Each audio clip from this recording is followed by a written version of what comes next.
Toda sua herança virou um sítio abandonado.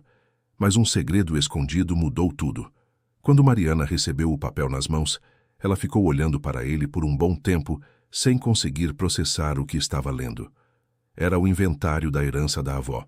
E o que aparecia ali como o bem mais valioso da família era um sítio que, pelas últimas fotos que o tio Raimundo havia mandado no grupo da família, parecia mais um monte de madeira podre e poeira do que qualquer coisa que valesse uma viagem de 10 horas de ônibus. Mas Mariana foi assim mesmo. Ela tinha 28 anos, cabelo castanho preso com um pano de cabeça que era da própria avó. E um jeito quieto de enfrentar as coisas que muita gente confundia com fraqueza. Não era. Era foco. Era a mesma coisa que fazia ela continuar acordada depois de meia-noite estudando, quando todo mundo já tinha desistido. Esse jeito, ela herdou da avó Inácia. E era exatamente por causa disso que ela não conseguia simplesmente assinar o papel que o tio queria que ela assinasse. O papel dizia que ela abria mão da parte dela na herança por uma quantia que nem pagaria 6 meses de aluguel na cidade onde ela morava. O ônibus chegou na cidadezinha do interior numa manhã cinzenta. O ar tinha cheiro de terra seca, daquele jeito que só o sertão tem, e Mariana desceu com a mochila nas costas e um nó no estômago. Na rodoviária, um homem magro com chapéu de palha esperava por ela. Era seu Benedito, vizinho do sítio há 40 anos, que a avó havia pedido para ele buscar Mariana caso ela um dia aparecesse. Sua avó me disse que você viria, ele falou, sem mais apresentação, e apontou para um caminhão velho do lado de fora. Mariana quis perguntar como a avó podia ter certeza de que ela viria, mas guardou a pergunta. Havia algo na calma daquele homem de mais de 60 anos que dizia que ele sabia mais do que estava contando. Isso ela percebeu logo, e foi esse pressentimento que ficou rondando a cabeça dela durante todo o caminho de terra até o sítio. O que ela encontrou quando desceu do caminhão foi exatamente o que as fotos tinham mostrado. Pior, talvez. A construção principal tinha o telhado parcialmente desabado. As paredes ainda estavam de pé, mas a madeira das janelas estava tão ressecada que parecia que ia se desfazer se alguém encostasse o dedo. O terreno ao redor era seco, rachado, e a única coisa que ainda funcionava era um fogão improvisado com pedras no quintal, desses que a avó usava para ferver água quando a lenha era o único recurso disponível. Mariana pousou a mochila no chão e ficou parada olhando para aquilo tudo. Não chorou, mas chegou perto. Seu tio Raimundo esteve aqui semana passada, seu Benedito disse parado atrás dela. Veio com um homem que eu não conheço. Ficaram andando pelo terreno medindo coisas. Mariana se virou para ele. Medindo? O velho assentiu devagar com aquele jeito de quem escolhe as palavras antes de soltar. Medindo? Com um aparelho daqueles modernos. Aí foram embora sem falar nada com ninguém. Isso mexeu com ela de um jeito que ela não esperava. O tio Raimundo tinha ligado para ela 2 semanas antes, pedindo para ela assinar os papéis de venda o quanto antes, dizendo que o sítio estava caindo aos pedaços e que, continuando assim, ia valer menos ainda. Só que se o lugar não valia nada, para que medir? Eu precisei pausar aqui quando li essa parte pela primeira vez. Porque esse tipo de coisa, alguém querendo que você assine rápido sem te deixar pensar, nunca é à toa. Mariana entrou nas ruínas da casa com cuidado, testando cada passo no assoalho. A maioria dos móveis havia sido levada ou roubada ao longo dos anos, desde que a avó havia se mudado para a casa de uma filha, mais para o sul. Mas havia um quarto nos fundos que parecia menos mexido do que o resto. As paredes tinham marcas de umidade. O armário estava com as dobradiças enferrujadas, mas dentro dele, embaixo de uma pilha de roupas velhas que ninguém havia considerado valer a pena levar, havia uma caixa de madeira. Dentro da caixa havia livros. Não eram livros de livraria. Eram cadernos grossos encadernados com couro escurecido pelo tempo, com a capa dura e as páginas amareladas. 3 cadernos ao todo. E em cima dos cadernos, um envelope com o nome de Mariana, escrito com a letra redonda e firme, que ela reconhecia de cor. A letra da avó Inácia. Mariana ficou parada segurando o envelope por um tempo que ela mesma não soube medir. Lá fora, o vento batia nas tábuas soltas do telhado e fazia um barulho que parecia a casa tentando dizer alguma coisa. Querido ouvinte, se você está gostando da história, aproveite para deixar o like e principalmente se inscrever no canal. Isso ajuda muito a gente que está começando, agora continuando. A carta da avó não era longa, mas cada palavra tinha um peso que Mariana sentiu nos ombros enquanto lia. Mariana, se você está lendo isso, é porque você fez o que eu esperava de você. Você foi. Quando todos os outros estiverem tentando te convencer de que não vale a pena, você foi assim mesmo. Você sempre foi diferente desde pequena. Você tem o meu gênio e o meu teimosia, e é exatamente isso que vai ser necessário agora. Nos cadernos que estão com essa carta, está tudo o que eu precisei guardar por 40 anos sem poder contar para ninguém. Não confie em Raimundo. Nunca confiei, e o tempo me provou certa. Você vai entender quando ler. O sítio não é o que parece. Nunca foi. Com amor, sua avó, Inácia. Mariana leu a carta 3 vezes seguidas. Depois foi até o fogão de pedra no quintal, colocou a chaleira escura para ferver com água que havia no único balde que ainda estava no lugar e sentou no chão, segurando os cadernos contra o peito enquanto esperava a água esquentar. Ela precisava de um momento antes de abrir aquilo, porque a avó não era mulher de drama. Se ela havia guardado o segredo por 40 anos e escolhido aquele jeito de revelar, era porque o que estava nesses cadernos era sério de verdade. Seu Benedito apareceu no quintal um pouco depois, com uma xícara na mão que ele havia tirado de não se sabe onde, e sentou num toco de madeira a uns 2 metros dela sem dizer nada. Só a presença dele já dizia que ele estava disponível quando ela precisasse. Mariana abriu o primeiro caderno. O que ela encontrou ali era a história da avó Inácia, contada em primeira pessoa, com datas, nomes e detalhes que revelavam uma mulher que havia observado tudo ao seu redor, com uma atenção que poucos percebiam. Inácia havia chegado naquele sítio aos 20 anos com o marido, o avô de Mariana, que havia partido cedo demais. Ela havia criado 4 filhos naquela terra seca sozinha, e durante todos esses anos havia mantido um olho atento no que acontecia com as divisas do terreno, porque as divisas tinham mudado, não de uma vez, devagarinho. Ao longo de décadas, o vizinho do lado, um homem chamado Eustáquio, havia sido movendo os marcos de pedra que separavam os 2 terrenos, centímetros por ano. Às vezes, 1 metro inteiro depois de uma chuva forte, quando a terra ficava remexida e ninguém perceberia. Em 40 anos, a soma disso era uma faixa de terra com quase 200 metros de largura, que na verdade pertencia ao sítio de Inácia, mas que estava sendo usada por Eustáquio como se fosse dele. E nessa faixa de terra havia algo que fazia tudo aquilo valer muito mais do que qualquer um imaginava. Havia água, um olho d'água que nunca secava nem nos anos mais duros de estiagem.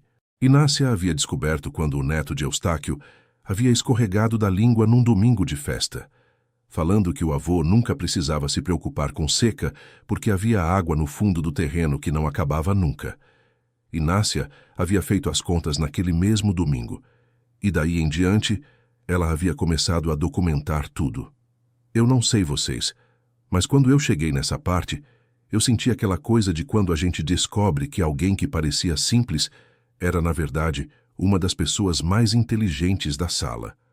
Os cadernos tinham datas, medições que ela havia feito com barbante e estacas nos momentos em que podia sem levantar suspeita, testemunhos escritos à mão de vizinhos que ela havia convencido a assinar ao longo dos anos, e cartas trocadas com um agrimensor aposentado que havia confirmado os cálculos dela de graça em troca de um porco e de um queijo curado que Inácia havia mandado a ele por um parente que passava pela região. Era um trabalho que tinha levado décadas. E estava tudo ali guardado, esperando o momento certo. Mariana levou o resto do dia lendo. Quando o sol começou a cair, ela tinha lido os 3 cadernos do começo ao fim e tinha um nó na garganta que não era de tristeza. Era de alguma coisa mais difícil de nomear. Respeito, talvez. Admiração. Raiva também, porque a avó havia carregado isso sozinha por tanto tempo sem poder contar para ninguém. Por que ela não contou enquanto estava viva? Mariana perguntou para seu Benedito, que havia ficado ali o dia todo indo e vindo sem incomodar. O velho tirou o chapéu e passou a mão no cabelo branco. Porque ela tentou uma vez, com seu tio Raimundo. Acho que faz uns 15 anos.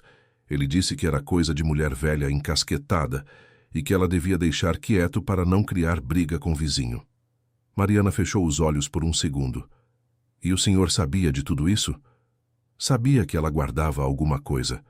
Ela nunca me contou o quê. Só me disse que quando você viesse, eu devia te dar tempo para encontrar o que ela deixou. E que se você não viesse nos primeiros 6 meses depois que ela fosse, eu guardava os cadernos para sempre, porque significava que a família não merecia. 6 meses. Mariana havia chegado com 4 meses e meio de folga. O problema agora era o que fazer com aquilo tudo, porque o sítio estava em inventário, e enquanto estivesse em inventário, qualquer ação que ela tentasse tomar precisava do acordo dos outros herdeiros. E os outros herdeiros eram o tio Raimundo, a tia Conceição, que morava distante e nunca se metia em nada, e 2 primos que faziam o que o Raimundo mandava. E aí veio o segundo problema, que Mariana descobriu no dia seguinte, quando foi até o cartório da cidadezinha para perguntar sobre o andamento do inventário.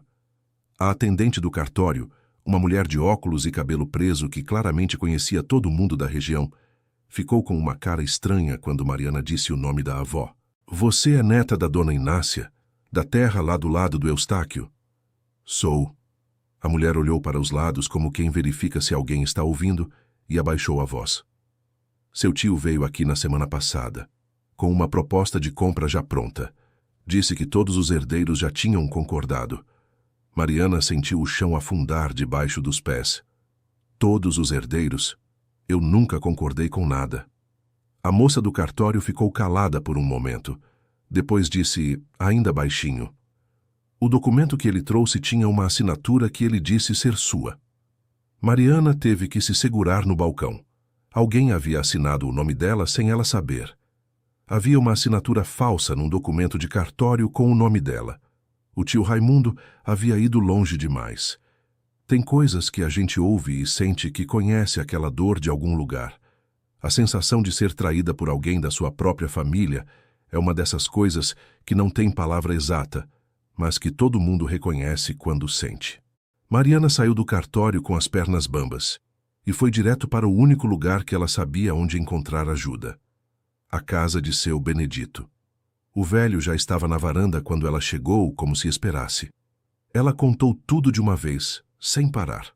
Quando terminou, ele ficou um longo tempo em silêncio, com os braços cruzados e o olhar no chão de terra batida do terreiro.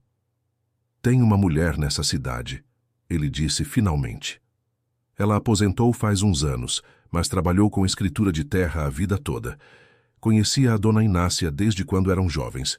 O nome dela é Aparecida. Se alguém pode olhar para esses cadernos e dizer o que fazer, é ela. Dona Aparecida tinha 63 anos, cabelo curto, quase todo branco, e olhos que viam mais do que a maioria das pessoas achava que podia ser visto. Ela recebeu Mariana na cozinha da sua casa, com café coado na hora e um jeito direto de falar que não desperdiçava palavras.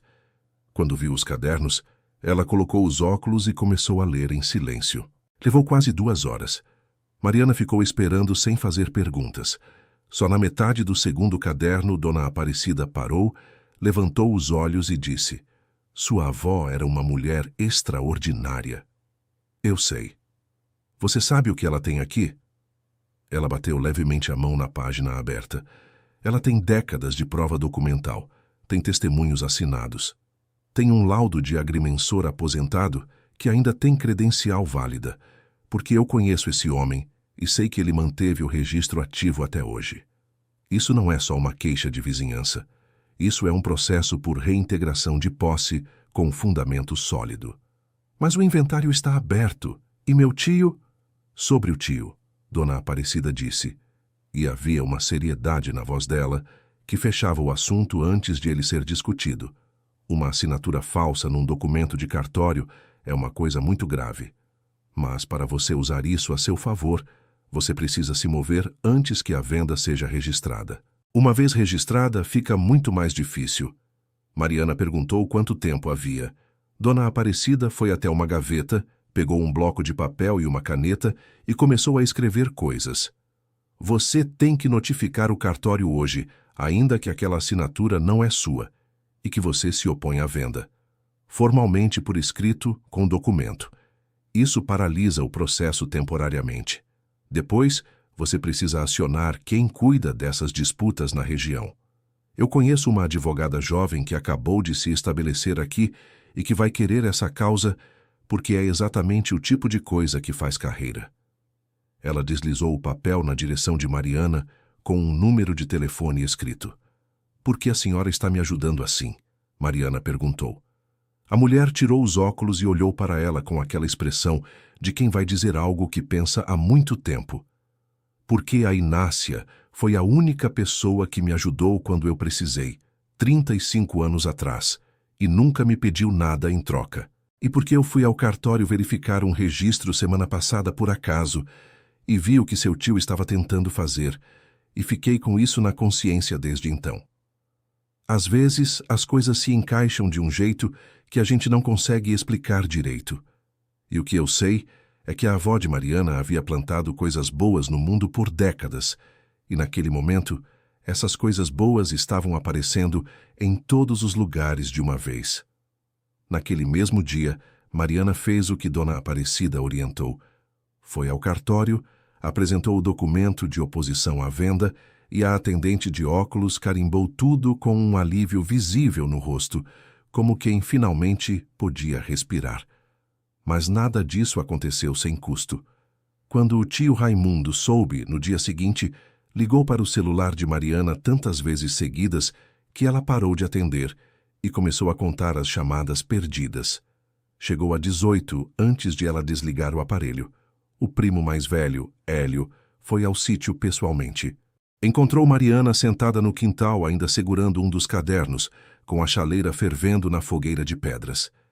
Ele era mais velho que ela uns 10 anos, tinha o rosto vermelho de raiva já antes de descer do carro, e foi direto ao ponto. Você está destruindo a família por causa de um monte de terra seca que não vale nada. Se não vale nada, por que vocês estão tão desesperados para vender? Ele ficou sem resposta por um segundo. Só um segundo, e naquele segundo, Mariana viu tudo o que precisava ver. Vocês sabem do olho d'água, ela disse. É isso. Hélio mudou de estratégia imediatamente. Abaixou a voz, puxou uma cadeira que não havia sido chamada e se sentou, tentando parecer conciliador. Olha, a gente pode dividir isso de forma justa. Faz tempo que a família está precisando de um dinheiro e Eustáquio está oferecendo bem. O Eustáquio está oferecendo. Nova pausa, mais reveladora que a primeira. Raimundo e Eustáquio estão negociando juntos, Mariana disse, e não era uma pergunta. Meu tio está vendendo terra que inclui a parte que foi tomada de vocês por décadas, para o mesmo homem que tomou. E a família está achando que é um bom negócio porque ninguém sabia do olho d'água exceto eles dois. Hélio levantou da cadeira. Você sempre foi arrogante demais para o seu próprio bem. Pode ir embora, Hélio. Ele foi.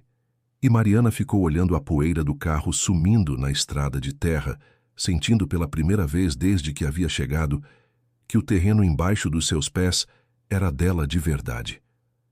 Querido ouvinte, se você está gostando da história, aproveite para deixar o like e principalmente se inscrever no canal. Isso ajuda muito a gente que está começando. Agora continuando. Nas semanas que se seguiram, a vida de Mariana virou uma sequência de documentos, reuniões, esperas e reviravoltas que ela nunca havia previsto. A advogada que Dona Aparecida havia indicado se chamava Fernanda. Tinha 30 e poucos anos e uma objetividade que Mariana admirou desde o primeiro encontro. Ela olhou os cadernos, olhou o laudo do agrimensor, olhou as certidões que Mariana havia conseguido no cartório da propriedade e disse com toda a calma do mundo: isso é muito bom, mas vai demorar. Demorar era a palavra mais gentil para o que aconteceu. O tio Raimundo entrou com uma contestação, dizendo que os cadernos da avó eram documentos pessoais sem validade legal. O vizinho Eustáquio, através do próprio advogado, afirmou que os marcos de terra estavam exatamente onde sempre haviam estado e que qualquer confusão era erro da avó de Mariana. A tia Conceição, que Mariana havia contactado pessoalmente explicando tudo, ficou em silêncio por dias antes de responder uma mensagem curta, dizendo que ela não queria problema com ninguém da família. Mariana ficou no sítio. Ela havia pedido uma licença no trabalho onde estava. Usava a roupa mais resistente que tinha, o vestido verde que havia trazido na mochila porque era o mais durável, e passou aquele primeiro mês dormindo num colchonete, no quarto da avó, com a caixa de cadernos do lado. Ela havia se apegado ao lugar de um jeito que não esperava. O que mudou o rumo do processo foi algo que ninguém havia calculado. O agrimensor aposentado que havia assinado o laudo nos cadernos da avó, um homem chamado seu Antônio, que vivia numa cidade vizinha e que Fernanda havia contactado, apareceu pessoalmente para dar depoimento. Tinha 81 anos, andava com dificuldade, mas quando sentou e começou a falar, não havia uma palavra fora do lugar. Ele havia visitado o sítio 42 anos atrás, a pedido de Dona Inácia, havia feito as medições, havia cruzado com os registros de cartório e havia confirmado a irregularidade. Havia tentado formalizar na época e descoberto que os documentos de origem do terreno de Eustáquio tinham inconsistências que dificultavam a comparação direta. Dona Inácia havia então pedido para ele escrever tudo no caderno, assinado, porque ela sabia que não tinha condições de brigar naquele momento sozinha, mas queria que a prova existisse para quando chegasse o tempo certo. Ela me disse uma coisa que nunca esqueci, seu Antônio falou, com a voz pausada de quem faz questão de ser preciso. Ela disse: "Eu não estou fazendo isso por mim. Estou fazendo por quem vier depois de mim e tiver gosto de lutar." Mariana estava do outro lado da mesa quando ele disse isso e teve que olhar para o lado por um momento. Às vezes a gente acha que conhece uma pessoa e aí a vida mostra que não conhecia nada. Eu penso na Dona Inácia, aquela mulher vivendo naquele pedaço de terra seca, sabendo de tudo, documentando tudo, esperando décadas por alguém que viesse depois dela com gosto de lutar. E aqui estava a Mariana. O processo caminhou. Não foi rápido, não foi fácil, e houve uma semana em que pareceu que tudo ia desmoronar quando o advogado de Eustáquio apresentou uma planta antiga do terreno que contradizia os números do agrimensor. Fernanda passou 3 dias levantando a proveniência daquele documento e descobriu que ele tinha sido feito apenas 4 anos antes, com data retroativa por um profissional que havia assinado por dinheiro. Quando isso veio à tona, a situação do vizinho ficou muito mais complicada, e a do tio Raimundo também, porque ficou claro que Raimundo sabia da planta falsa. As mensagens trocadas entre ele e Eustáquio, que vieram à tona através de uma solicitação judicial, mostravam combinações que ele nunca poderia explicar de outro jeito. A tia Conceição, quando soube disso, quebrou o silêncio de meses e ligou para Mariana numa tarde de domingo. "Eu não sabia", ela disse logo de início com a voz trêmula. "Eu sabia que Raimundo queria a venda, mas eu não sabia que ele estava envolvido com o Eustáquio assim." Mariana ficou ouvindo sem interromper. "Eu devia ter ido ver", a tia continuou. "Eu era covarde, Mariana. A sua avó me chamou uma vez, anos atrás, e eu não fui porque tinha medo de problema. E agora..." Ela parou. "Como eu posso ajudar?" Foi uma virada que Mariana não esperava, mas a ajuda da tia Conceição, que agora concordava formalmente com a contestação da venda e reforçava a posição de Mariana no inventário, mudou o peso do processo. Com 2 herdeiros contra 1, com a irregularidade da planta falsa documentada e com o laudo original da avó, reconhecido como prova válida através do testemunho presencial do agrimensor, o processo caminhou para uma conclusão que levou ao todo quase 4 meses, desde que Mariana havia chegado naquele sítio com a mochila nas costas e uma chaleira vazia no quintal. A faixa de terra foi reconhecida como pertencente ao sítio. O olho d'água, que nunca havia secado nem nos anos mais duros, era oficialmente parte da propriedade de Inácia, e agora de seus herdeiros. Eustáquio chegou a uma composição, porque a alternativa era pior para ele, e teve que compensar financeiramente décadas de uso irregular. Não era uma fortuna, mas era um valor que permitia reformar a casa principal, levantar uma cerca nova e investir no desenvolvimento da água, que tinha capacidade para abastecer metade da vizinhança em época de estiagem. Raimundo foi retirado do inventário como administrador por irregularidade e ficou com a parte que tinha direito por lei e não 1 centavo a mais. Ele nunca mais ligou para Mariana. Ela não sentiu falta. E Dona Aparecida, que havia começado tudo sem pedir nada, apareceu na tarde em que Mariana recebeu o documento final assinado, bateu na porta da casa já reformada com um frango caipira e uma garrafa de suco de caju e disse: "A Inácia ia adorar ver isso." Elas passaram a tarde sentadas na varanda nova, com a chaleira fervendo na fogueira de pedras que Mariana havia mantido no quintal, não por falta de fogão, mas porque não queria tirar. Havia algo naquelas pedras que parecia o coração do lugar. Velho, resistente, aquecendo o que precisava ser aquecido, mesmo quando tudo ao redor parecia não ter mais jeito. Mariana olhou para os cadernos que estavam sobre a mesa ao lado dela. Ela havia pensado várias vezes em que fazer com eles depois, e havia chegado a uma conclusão que a avó provavelmente aprovaria. Ela os guardaria para a próxima geração, com uma carta sua escrita na última página em branco do terceiro caderno, porque era assim que as coisas importantes continuavam. Não em cartório, não em planta registrada, não em processo judicial, mas numa corrente de mulheres que não desistem. Fim da história. Eu fico aqui toda vez pensando em quantas histórias como essa nunca chegam a ser contadas porque a pessoa que estava segurando as provas foi embora antes que alguém fosse até lá. A dona Inácia guardou aquilo por décadas, apostando numa neta que ela nem sabia ao certo se viria. E a Mariana foi.